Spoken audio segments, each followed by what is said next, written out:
Bien, je suis vraiment très heureux, très honoré de cet échange avec vous, Billy Wapato, sur ce concept de manger bien. Comment est-ce que vous dites Ah, manger bien?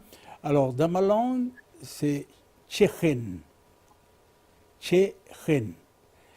La Hmm. langue Chef, qui était choisie, c'est India Pointi.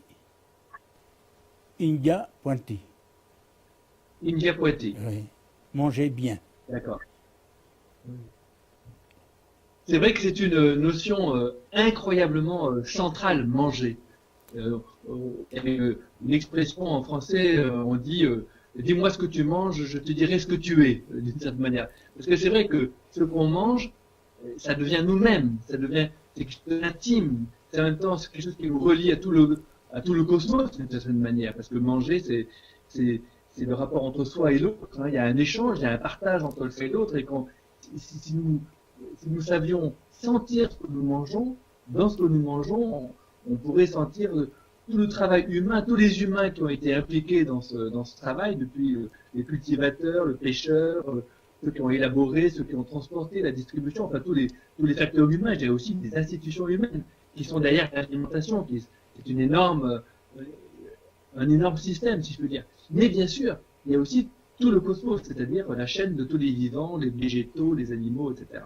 Donc, c'est immense comme perception qu'il y a autour du manger. C'est-à-dire être soi en étant en lien avec le monde entier, finalement. Le Kanak que je suis dira dis-moi ton nom et je dirai qui tu es. Dans le Mm. sens, autour de la natte, quand on partage le repas, c'est une invitation d'abord dans la civilisation kanak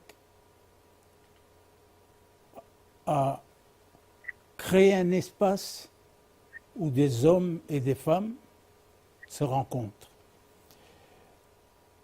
Dans cette rencontre, il me semble que la langue française est un peu faible par rapport à une notion qu'on retrouve dans toutes les langues kanak, qui est un élément neutre, un mot neutre qu'on appelle le at dans la langue djehou, qui a la même racine que le savoir, qui est utilisé dans la langue adjie kamo, l'humain. Et là, on ne parle pas du genre, Ah oui, on parle de l'humain. Le genre, il vient beaucoup plus tard dans le développement de l'humain. d'accord. Mais les enfants, ce sont des humains. Et il me semble que c'est un élément central parce que le manger va tourner autour de cet humain, comme vous le dites assez bien tout à l'heure, qui a rapport avec d'autres hommes. C'est Kant qui dit il n'est pas bon de manger seul, et surtout pour les philosophes. C'est très mauvais de manger seul. Et pour dire qu'un quand on appelle à cet espace, on convoque l'humain, mais l'humain, il vient avec ses compétences, avec ses C'est ça. produits. Parce qu'ici, quand on appelle à manger, on ne va pas au magasin. Maintenant, si, avec la rencontre des civilisations. Mais on va dans son champ. On va faire la récolte quelques heures avant, normalement, de le préparer. On va chercher ce que la terre nous donne pour le moment de la rencontre, qui n'est pas forcément celui de demain, ou d'après-demain, ou d'hier, ou d'avant-hier. Et là, nous sommes effectivement dans un rapport cosmique entre l'humain et les autres vivants dont il en a besoin et dont il est en rapport dans sa vie. Ouais. Mais vous voyez, Lily, moi-même, quand j'étais enfant, dans les années 50, en Ardèche, hein, c'est un petit pays montagneux de la métropole, euh, c'était exactement pareil. C'est-à-dire, en fait, ce que nous mangions, c'était des produits absolument qui avaient été cultivés à quelques centaines ou quelques kilomètres, quelques centaines de mètres ou quelques kilomètres de là. On ne sortait pas, je dirais, du proche.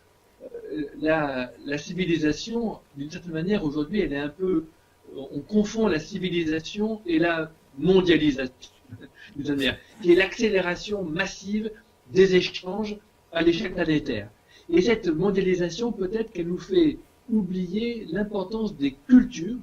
Et il me semble que les manières de manger sont, d'ailleurs, comme vous le dites, des manières d'être, des manières de vivre, des manières d'être ensemble, c'est-à-dire des manières d'habiter le monde ensemble. C'est vraiment le cœur de nos cultures. Et comme le disait l'anthropologue Claude Lévi-Strauss, il y a autant de cuisine qu'il y a de langues, et que il y a l'humanité, bien sûr, il y a des humanités. Et d'ailleurs, même en métropole, il y a plein de manières de manger, de cultures culinaires différentes. En Europe, c'est incroyable la diversité. Et c'est ça qui est menacé aujourd'hui par la mondialisation. Et je pense qu'en ce sens-là, ce qui fait le fond de cette culture kanak dont vous parliez à l'instant, le Dokamo, l'idée de comment faire d'un vivant un humain, un vivant différencié au sens qui par la communauté, par le rituel communautaire du partage et de l'élaboration de la nourriture, le gounia ou autre chose, eh bien, soit humanisé. Et là, on voit qu'il y a un énorme problème, c'est comme ça que je le perçois, vous me direz ce que vous en pensez, c'est que la mondialisation libérale, et je dirais la culture française, un peu républicaine, est très intolérante aux communautés, alors que les cultures ne sont pas portées par des individus tout seuls, détachés de tout. Les cultures sont portées par des communautés, par des liens, par des manières de cohabiter en quelque sorte, par ces communautés. Et c'est là qu'aujourd'hui ces cultures sont menacées d'une certaine manière. Qu'est-ce que vous en pensez? Effectivement, nous sommes au cœur de la problématique posée actuellement dans ce rapport entre la civilisation qui a fait traverser le temps, qui fait que vous et moi, nous sommes en train de discuter aujourd'hui. C'est qu'il y a une civilisation qui nous a portés. Et cette civilisation, ce sont des discussions, des choix, des consensus, certainement des conflits qui les ont élaborés pour nous dire, pour faire société ou pour faire en sorte que la vie s'exprime d'une façon forte pour vous et pour moi, il faudrait le vivre de cette façon-là. Et il me semble que, je suis tout à fait d'accord avec vous quand vous disiez tout à l'heure, on a confondu civilisation et globalisation.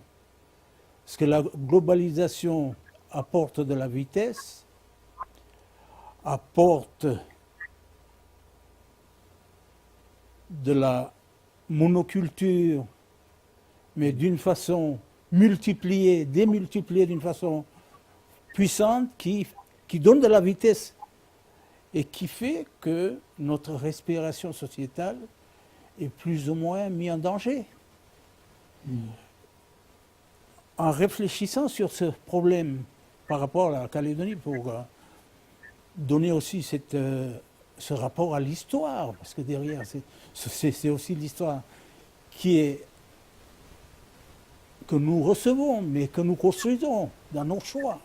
Et là, on est en plein dans se dire qu'est-ce qu'on fait aujourd'hui de cette problématique qu'on rencontre et qu'on voit au travers de l'obésité, au travers des problèmes de diabète, au travers de la malbouffe, etc.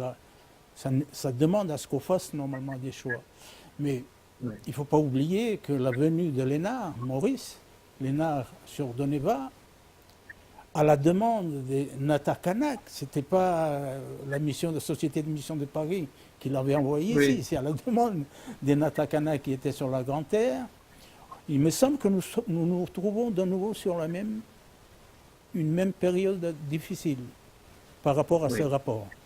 Si nous ne faisons pas attention ici à Calédonie, on va se retrouver de nouveau dans une situation d'impuissance à trouver des solutions face à la problématique auquel on a affaire, qui s'est aussi démultipliée par les problèmes des addictions technologiques, numériques, dont on va certainement parler, mais c'est quelque chose aussi d'assez difficile, qui a ses effets bénéfiques. La preuve, c'est que nous sommes en train de l'utiliser, mais aussi par rapport à des addictions qui commencent à menacer les enfants ici à Calédonie.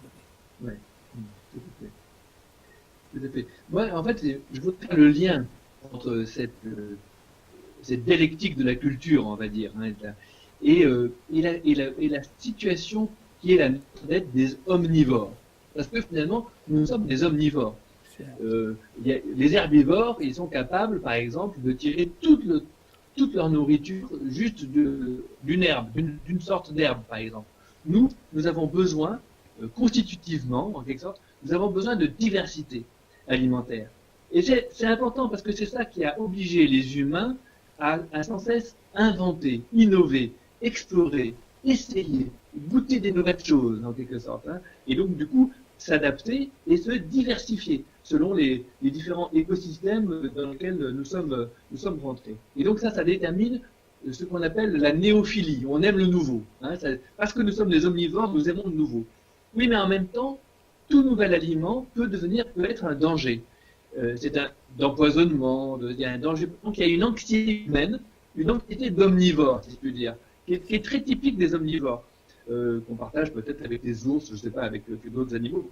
Et donc là, il y a une dimension, je dirais, au contraire, de néophobie. On a peur du nouveau, on a le sens des traditions, etc. Il me semble qu'une culture humaine vivante, elle doit faire la part de ces deux versants, du côté de l'invention, hein, je dirais, et le côté de la tradition, de la répétition des traditions. C'est-à-dire qu'en même temps, je pense que les cultures les plus ancestrales ont un jour été inventées, et d'une certaine manière, les inventions modernes, eh bien, à leur tour, elles deviennent une tradition. C'est-à-dire que même la tradition cartésienne des Lumières, par exemple, est déjà devenue une tradition, en quelque sorte. Une tradition parmi d'autres. Il faut la remettre en débat avec d'autres. Si elle est toute seule, c'est mortel pour elle, de cette manière. Et alors, de ce point-là, je rencontre la question qui était celle de mon maître, de mon ami, le philosophe Paul Ricoeur, qui insiste beaucoup sur ce qu'il appelait dans la conversation des cultures la vivacité des cultures. C'est-à-dire le fait que nous avons un rapport à nos traditions qui est un rapport de fidélité créatrice. C'est-à-dire, en même temps, c'est en étant parfois le plus inventif qu'on est le plus fidèle à nos traditions, et aussi parfois c'est en étant fidèle à notre tradition, en essayant de retrouver nos traditions, qu'on invente des nouvelles choses. On ne peut pas séparer les deux aspects. Et il posait la question en 1960 dans les termes suivants. Je vais vous le lire parce que c'est un texte très curieux. Il dit aujourd'hui, tout le monde a peur de la bombe atomique. Mais le vrai problème aujourd'hui, c'est plutôt le dialogue, la rencontre des cultures. Et la rencontre des cultures peut nous rendre tous complètement stériles culturellement. Il dit, il n'est pas aisé de rester soi-même et de pratiquer la tolérance à l'égard des autres civilisations. Et il continue, seule une culture vivante, à la fois fidèle à ses origines et en état de créativité sur le plan de l'art, de la littérature, de la philosophie, de la spiritualité, et j'ai envie d'ajouter de la cuisine, est capable de supporter la rencontre des autres cultures, non seulement de la supporter, mais de donner un sens à cette rencontre. Il continue, lorsque la rencontre est une confrontation d'impulsions créatrices, une confrontation d'élan, elle est elle-même créatrice. Je crois que de création à création, de culture créative à culture créative, il existe une sorte de consonance, même en l'absence de tout accord. Je trouve que c'est un texte assez intéressant parce que c'est un texte plein de confiance sur la rencontre des cultures à partir du moment où ces cultures acceptent d'être elles-mêmes. Comme il disait dans le même texte, pour rencontrer un autre que soi, il faut avoir un soi. Il faut soi-même exister. Et c'est peut-être ça qu'il faut encourager d'une certaine manière. Bien sûr. Je pense que les cultures sont à l'image de la diversité dans la création. Oui, exactement. Des arbres. Du reste, c'est eux qui nous apprennent. C'est les arbres, c'est la nature qui nous apprend la diversité. C'est notre tendance, Exactement. c'est la tendance humaine de réduire l'humain à un seul élément, alors qu'il est porteur de diversité. Pour revenir à, je suis tout à fait d'accord concernant tout à l'heure la rencontre des cultures, dans la langue Djehu, qui est ma langue, pour parler de l'étranger, on utilise le terme Tsenyiwa. Et Tsenyiwa, ça veut dire ils appartiennent au roi. Qu'est-ce que ça veut dire? Ça veut dire l'étranger, celui qui vient de l'extérieur, ce n'est pas quelque chose d'étrange mais il fait déjà partie de la maison. Parce que les rois, quand on étudie la cosmologie Djehu, et notamment on étudie les panthéons Djehu, les premiers dieux de l'île, leur nom commence par un roi, pour parler du monde invisible. Et quand on regarde ceux qui sont les chefs, leurs représentants dans le monde des vivants, leur nom commence par un roi. Ça veut dire celui qui vient de l'extérieur, qu'on appelle en français l'étranger, chez nous, ce n'est pas un étranger. Il fait partie déjà de notre propre humanité. D'où cette discussion dans le rapport à l'altérité qui est très important, parce qu'il est source. Imaginez pour nos petites îles ici, rester enfermées, où on ne saurait même pas qu'on a disparu, tout simplement par notre isolement. C'est une nécessité vitale que de rencontrer les autres. Notre défi, c'est l'horizon. Il faut défier l'horizon pour rencontrer les autres, parce que sinon, on meurt. Et il me semble là que c'est un élément majeur. Et pour revenir sur Paul Ricoeur, qui était un grand monsieur, effectivement, quand il parlait des dialogues entre les cultures, il me semble, et là c'est par rapport à l'histoire ici en Nouvelle-Calédonie, où il y a eu la colonisation. J'emprunterais plutôt, tout en étant d'accord avec lui, mais pour aller un peu plus fortement par rapport à l'histoire que nous avons héritée, j'emprunterai la parole de Ramon Panikar, que vous connaissez certainement, ce théologien métis hindou et espagnol que j'ai rencontré à Barcelone. Il disait, d'abord, le dialogue est inévitable. Mais pour que le dialogue puisse se faire, il faut dialoguer. Dans le sens où là où il y a eu des rapports de soumission ou d'oppression, etc., il faut une transformation de ceux qui dialoguent pour que l'un et l'autre comprennent que nous ne pouvons dialoguer qu'en pleine dignité l'un et l'autre. Il faut reconnaître l'autre dans sa pleine dignité pour pouvoir dialoguer et bénéficier de ce dialogue pour raisonner dans ce que nous faisons les uns et les autres. Parce que, comme on le disait tout à l'heure, et je suis tout à fait devant le maître, Paul Ricoeur, quand il parle de dialogue comme quelque chose qui organise et fait éclater la vie devant nous, c'est quelque chose d'extraordinaire. C'est l'entre-deux qui fait que nous sommes. Ce n'est pas ce que nous sommes. Ce que nous sommes, c'est tout petit. Mais il grandit par l'entre-deux, dans ce rapport, dans l'interaction. Le produit de ce que nous vivons est le résultat de cette interaction qui met en communication les uns et les autres et qui fait éclater la vie et qu'on respire l'un et l'autre de la même manière et en fonction de ses propres besoins. Et il me semble là, c'est quelque chose d'assez fort. Mais pour nous, ça passe par le dialogue, une exigence de transformation, d'émancipation, dans des contextes tels que nous avons connus, pour pouvoir bénéficier profondément de cette humanité que nous avons les uns et les autres et que nous partageons. Ouais, je reviens à notre sujet.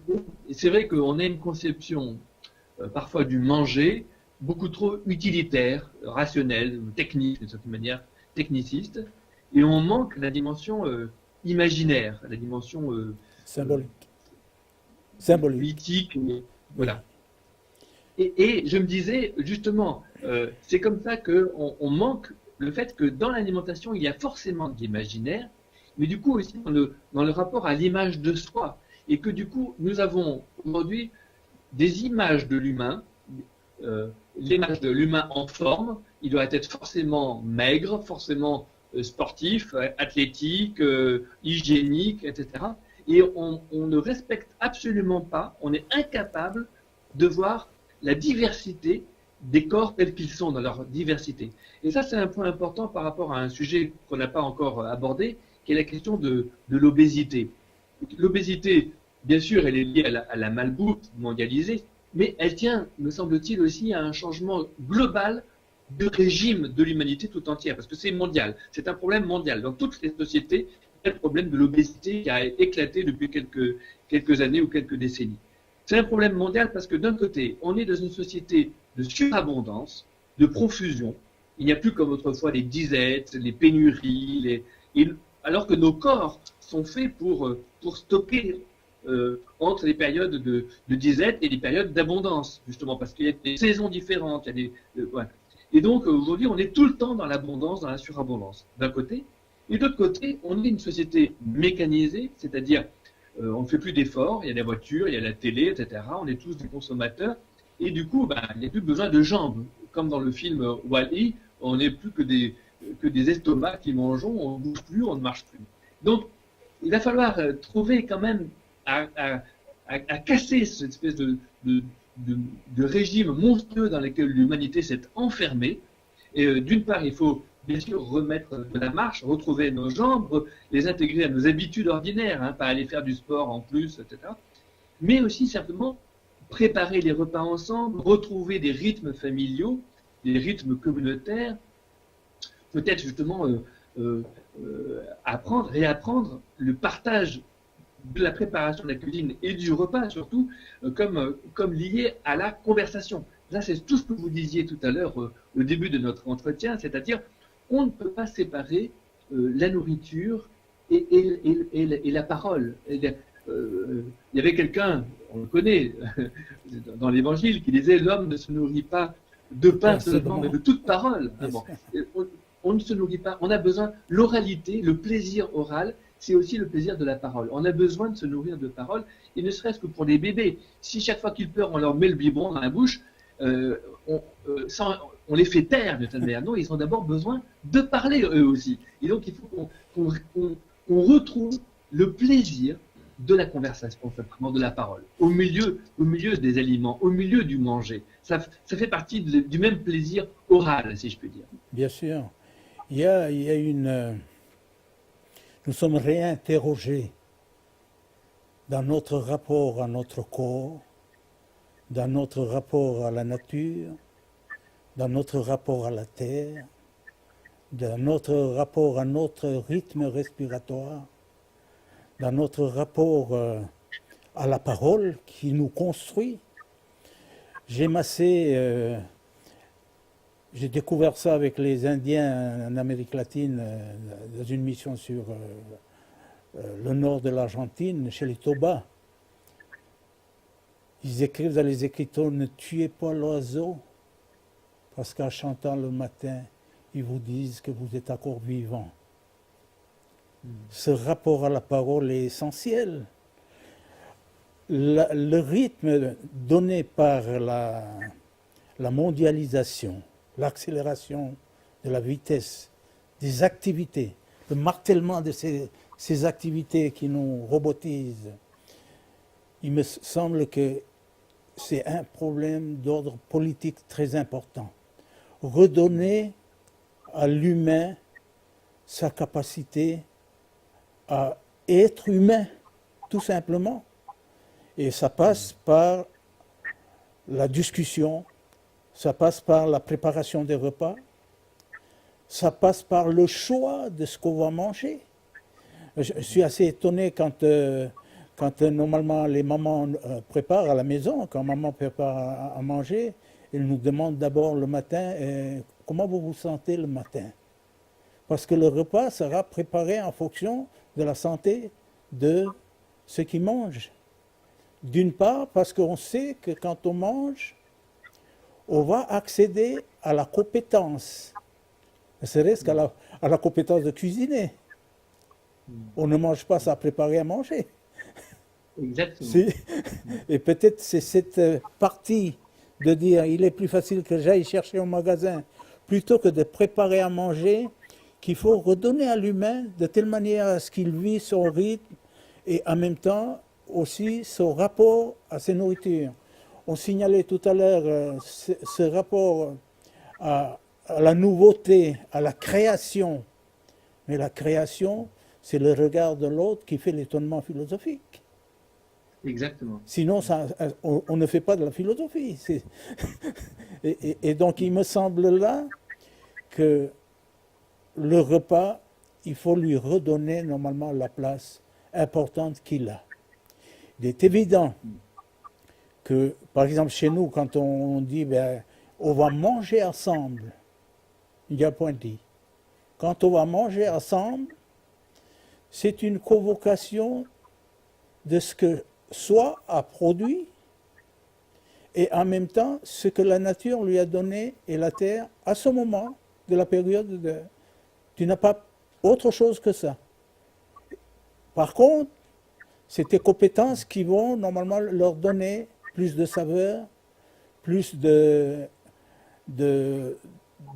force, plus de qualité et en même temps le simple fait de mettre dans un bougnat un troca avec cette saveur salée, un peu piquée, mais Ouais.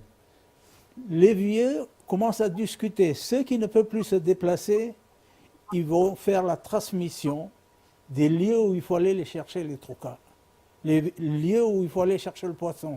Et là, nous sommes dans la transmission intergénérationnelle qu'on n'arrive plus actuellement ou difficilement à le faire si on ne fait pas attention.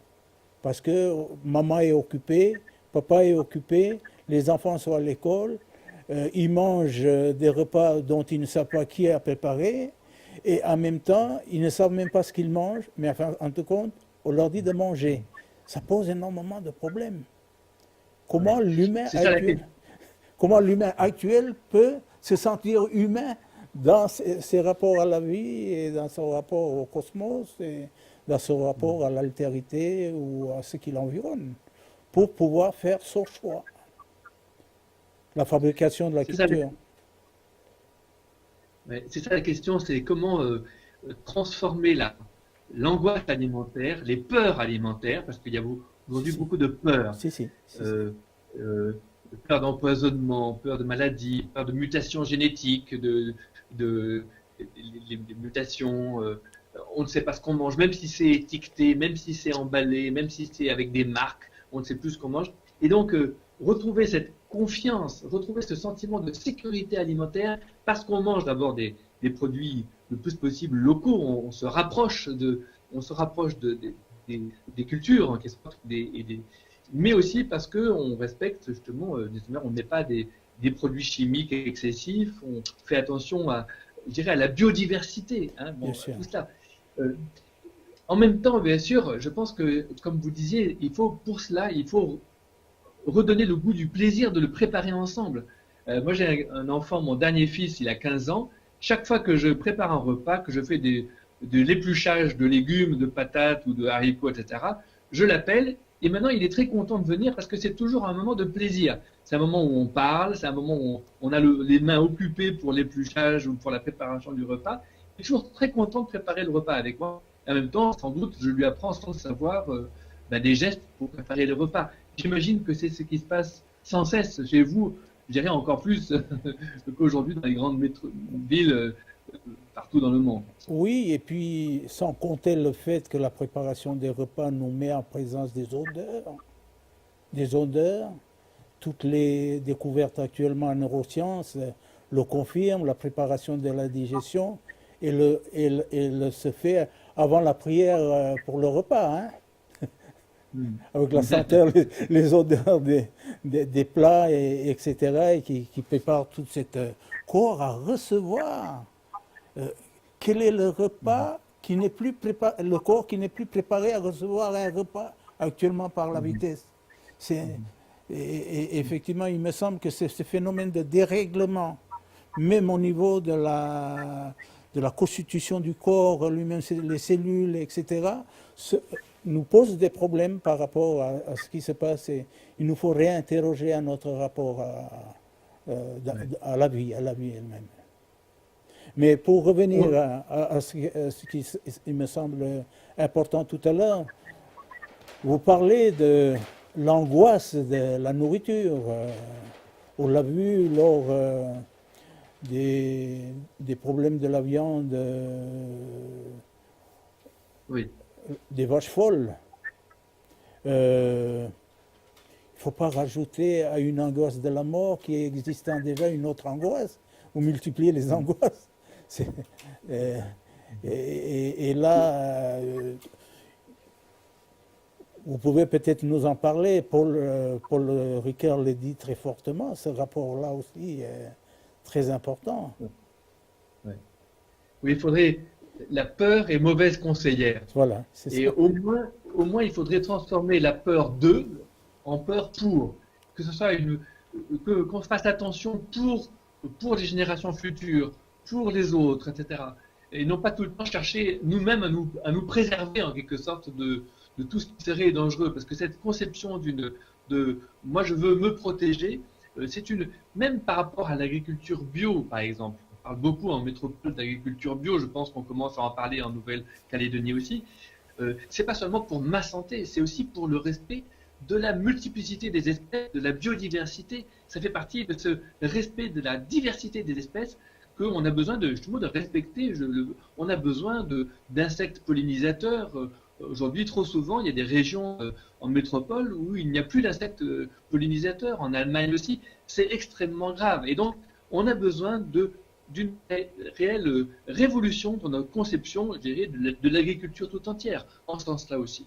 Oui, effectivement, il faut prendre conscience de cette réalité où la mort, elle est déjà là. Elle habite déjà notre vie par justement ces problèmes de pesticides, etc.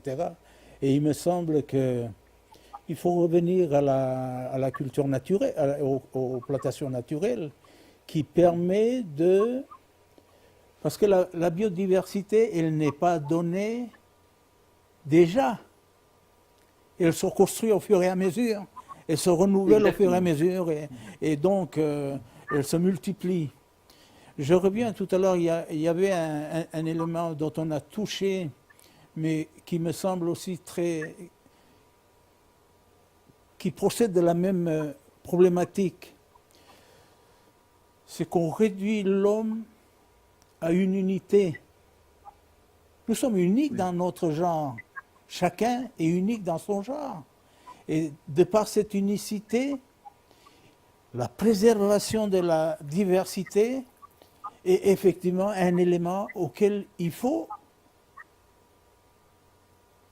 préserver, encourager, entretenir et continuer à le conforter. Mais ça demande automatiquement un changement de réflexion et en même temps d'action.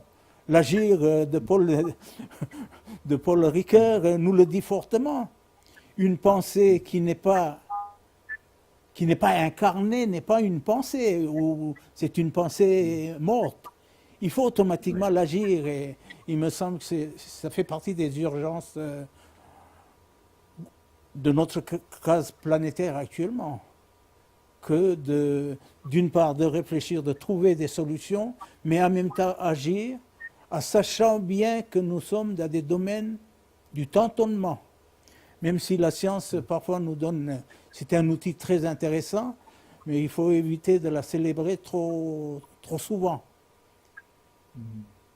La science, elle n'est forte que quand elle est critique. Et elle est critiquée, oui, parce qu'elle est critiquable. Oui. Mais il faut éviter à ce qu'on la célèbre, parce qu'à ce moment-là, ça nous pose problème. Ouais. Très bien. Moi, je pense qu'on a fait quand même un bon tour du sujet, que ces dernières paroles, par exemple, étaient déjà très, une belle manière de conclure, par exemple, mais il y a peut-être d'autres, dans les propos de Billy, d'autres endroits par lesquels ceux qui feront le montage pourront conclure. Nous, Est-ce nous- que vous voyez, Billy, d'autres choses que nous n'avons pas dites? il me semble Il y en a que, beaucoup. ben, il me semble que c'est une question qui nous renvoie aux uns et aux autres. La, la problématique éthique de la fabrication de l'aliment, Oui, sa transformation, éviter ces problèmes addictifs par rapport au sucre, au sel, etc., à la graisse, etc. Il me semble que c'est un élément majeur quand on est dans le rapport à l'agroalimentaire aussi. Parce que ici en ville, quand on vit en ville, on ne voit pas forcément dans sa plantation qui est réduit à 10 arts avec la maison.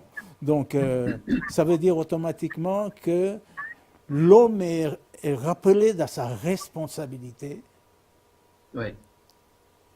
face à des pratiques que nous avons héritées, c'est bien, mais il faut normalement l'avancer. Et je fais le lien avec la notion de Jokamo. Jokamo, dans la culture kanak, quand après ta naissance, c'est-à-dire tu fais irruption dans le monde visible, du monde invisible, par ta naissance, on te fait parcourir un chemin par le biais des discours, plusieurs types de discours qui permettent de te construire l'humain. Après le rite du mariage, s'installe un nouveau processus. Il a accédé à des savoir-faire, à des savoir-être, mais là, on lui dit, il faut que tu apprennes à savoir devenir. Et le savoir devenir, c'est ce qu'on appelle le Jokamo et qu'on dit à l'Ifu, Nipiat. Nipiat, ça veut dire appartenir à plus d'humanité. Donc, comment nous, dans notre vie, dans les choix que nous faisons, dans différents domaines, on fait en sorte de telle manière à ce que cette humanité, quand nous faisons, respecte la dignité des autres et en même temps nous grandit en humanité pour aller de plus en plus vers cet homme qu'on dit émancipé, mais l'homme accompli dans son parcours. Et il me semble là, c'est quelque chose auquel nous sommes interrogés. C'est un des grands étonnements que j'ai eu quand j'ai eu la réflexion sur la culture kanak. C'est-à-dire qu'en fin de compte, contrairement à ce qu'on dit que nous n'avons pas de culture ou nous n'avons pas de système éducatif, etc., j'ai découvert à l'intérieur toute une, que j'appellerais une sorte d'échelle ontologique qui amène l'humain à progresser au fur et à mesure jusqu'à aller vers quelque chose qui n'atteindra jamais. Mais qu'il faut, on lui dit, fais ton parcours et va vers telle direction pour que tu sois de plus en plus humain parmi les humains. Et il me semble là, il y a quelque chose qui peut nous aider dans nos choix, dans la vie, etc., dans différents domaines. Ce que j'aime beaucoup dans ce que vous dites, Billy, là, c'est le fait que l'éthique, c'est une éthique qui est tournée orientée vers le bon, d'une certaine manière. Ça, ce qui est bon, au sens, dans tous les sens du terme. Ce qui est bon, c'est aussi qui a bon goût, qui a du goût. Quoi. Bon. Parce que trop souvent, nous avons une conception de la morale qui est uniquement des règles, qui est uniquement des normes, qui est uniquement des interdits, etc. Et je pense que c'est très important de remettre en priorité une orientation éthique vers le bon, vers le bon, vers le beau, vers ce qui a du goût et que l'on partage et qui donne le plaisir d'être partagé. Et je crois que ça, c'est un point vraiment très important. J'ajouterai encore une dernière chose. Pour moi, en vous écoutant, je vois dans la langue française l'ambiguïté qu'il y a dans le mot culture, parce que culture, c'est en même temps ce qu'on appelle la culture, bon, ce que vous venez de décrire, et en même temps, c'est la culture au sens agricole du terme, la culture. Qu'est-ce qu'on fait avec les végétaux, etc. Et je trouve cette équivoque extrêmement parlante quand même, parce que d'une certaine manière, je suis un grand lecteur d'un agronome qui s'appelait Olivier de Serres. Au moment des guerres de religion en métropole, il y a eu des guerres de religion terribles, et il y a quelqu'un qui a dit on arrête de faire la guerre, on se remet à cultiver le monde. Le monde nous a été donné pour être cultivé, mais dans tous les sens du terme. Et donc, il a fait un livre qui est uniquement un livre des recettes de culture. Et avec ça, je dirais que de proche en proche, je dirais le pays est redevenu un jardin. Et c'était ça la paix. La vraie construction de la paix, elle ne s'est pas faite par en haut, par des traités politiques, etc. Elle s'est faite par en bas, par le fait que les gens qui faisaient la guerre ont recommencé à cultiver le monde comme jardin, d'une certaine manière, avec une densité de soins de la terre, de soins des végétaux, de soins des animaux, etc., qui a été vraiment un moment extrêmement bénéfique pour l'ensemble de l'époque. Voilà, donc je pense que c'est une belle métaphore, l'idée de culture, dans tous les sens du terme, en ce sens-là aussi. Tout à fait, tout à fait. Qui va avec ce que vous appelez la responsabilité, d'une certaine manière. Nous sommes responsables du monde qui est là, à nos pieds, à nos mains. C'est à nous de le travailler, c'est à nous de le cultiver, c'est à nous de le partager, et d'abord de le partager dans nos manières de manger, de préparer des aliments, etc. Tout ce que nous avons, tout ce que vous avez dit. Bien sûr, en sachant bien que manger, on mange aussi la parole qui nous construit. Voilà. Et donc, exact. Il faut cultiver cette parole de telle manière à ce qu'elle soit le plus fortement possible pour notre propre humanité et dans le partage et en même temps dans l'échange. Il me semble que c'est un élément majeur. Exactement. On peut arrêter là-dessus peut-être. Oui. C'est une belle parole pour terminer.